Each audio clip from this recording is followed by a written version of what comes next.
दोस्तों, अगर मैं आपसे पूछूं कि एमसीयू का सबसे वेल रिटन कैरेक्टर कौन है, तो इसमें शायद आप सबकी राय अलग अलग होगी। लेकिन मुझे पूरे एमसीयू में सबसे बेस्ट कैरेक्टर लोकी लगता है। बेस्ट बोला है, फेवरेट नहीं। लोकी पूरे एमसीयू का सबसे वेल रिटन कैरेक्टर है। आखिर मैं ऐसा क्यों बोल रहा हूँ, वो जानने के लिए आपको ये वीडियो पूरी देखनी होगी। तो स्वागत है आपका मेरी एक और वीडियो में। आज की इस वीडियो में हम शरारतों के देवता लोकी के बारे में बात करेंगे और जानेंगे कि ऐसा क्या है जो लोकी को बाकी सभी कैरेक्टर्स के बीच एक खास जगह देता है।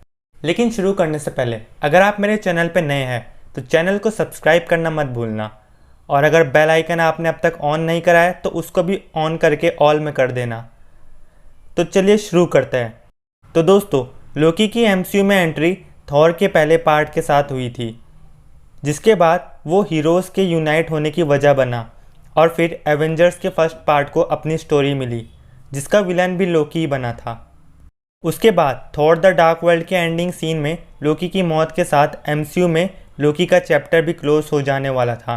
हाँ, आपने सही सुना, मार्वल ने डिसाइड करा था कि थॉर द डार्क वर्ल्ड लोकी की एमसीयू में लास्ट मूवी अपीयरेंस होगी, जिसके एंड में लोकी की डेथ हो जानी थी, और जो हुई भी थी। लेकिन दोस्तों, तब तक लोकी ऑडियंस में इतना ज़्यादा इम्पैक्ट डाल चुका था कि फैंस की डिमांड पे एमसीयू ने फैसला लिया कि लोकी को वापस से एमसीयू में लाया जाए, जो थॉर रैग्नारॉक मूवी में हुआ।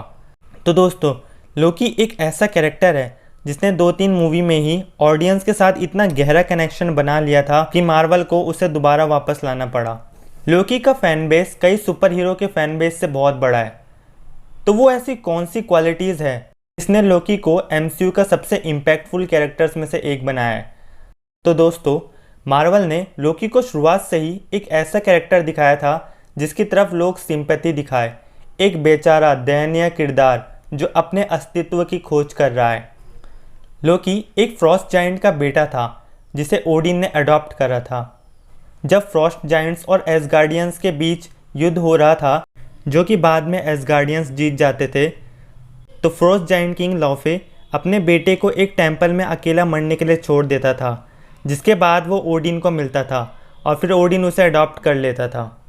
लेकिन ये मत समझना कि सिर्फ दया के भाव से ओडिन ने ऐसा किया, बल्कि इसके पीछे ओडिन की एक बहुत बड़ी पॉलिटिकल स्ट्रेटेजी थी।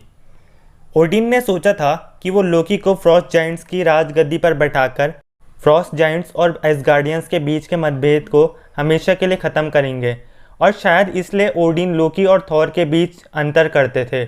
ओडिन ने कभी लोकी को वो प्यार नहीं दिया जो कि वो थॉर को देते थे। वो कभी लोकी पे उतना ध्यान नहीं दिया करते थे, वो थॉर पे ही ज़्यादा ध्यान देते थे, जो बड़ा बेटा होने के कारण बाद में एसगार्ड पर राज करने वाला था। लोकी को हमेशा से ऐसा लगता था कि वो जैसे थॉर की परछाई में कहीं खो गया है, और इसी वजह से वो थॉर से जलता भी था। उसे शरारत करने में कोई मज़ा नहीं आता था, बल्कि ये तो वो सबका ध्यान अपनी तरफ खींचने के लिए करता था, अटेंशन पाने के लिए करता था, क्योंकि वो खुद को कहीं ना कहीं अकेला समझता था। अगर लोकी किसी से सबसे ज़्यादा कनेक्टेड था तो वो था उसकी और थॉर की माँ फ्रीगा। फ्रीगा ने कभी दोनों के बीच कोई अंतर नहीं किया था। अब क्योंकि लोकी थॉर जैसा पावरफुल तो नहीं था, इसलिए फ्रीगा ने उसे मैजिक सिखाया था। लोकी ने जो भी जादू सीखा है वो अपनी माँ से ही सीखा है, और फ्रीगा की मौत का सबसे ज़्यादा ट्रॉमेटिक इफेक्ट भी लोकी पर ही पड़ा था। जो लोकी की पूरी स्टोरी है वो इस तरह से दिखाई गई है कि ऑडियंस उस पर सहानुभूति दिखाए।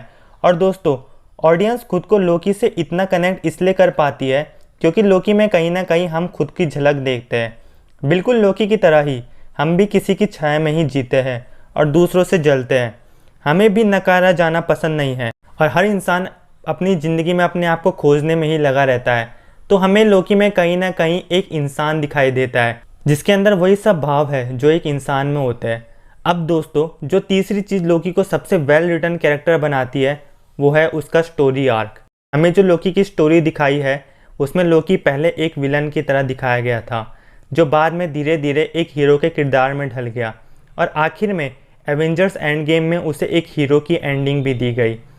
एमसीयू में लोकी का कैरेक्टर डेवलपमेंट किसी भी दिखाए गए और कैरेक्टर के मुकाबले बहुत ज़्यादा अच्छे से दिखाया गया है। हम लोकी को ना तो पूरी तरह से एक विलन कह सकते हैं और ना ही पूरी तरह से एक हीरो कह सकते हैं, लेकिन फिर भी वो सबको बहुत प्रभावित करता है। अब दोस्तों एक और चीज़ जो लोकी को इतना खास बनाती है वो है उसका मर के भी वापस लौटना। वो इमॉर्टल तो नहीं है, लेकिन वो एक सर्वाइवर है जो मौत का भी काट के वापस आ जाता है, और उसकी ये खूबी उसको सबसे अलग बनाती है। थॉर के पहले पार्ट के एंड में लगा कि लोकी मर गया है, लेकिन एवेंजर्स पार्ट 1 में वह वापस आया।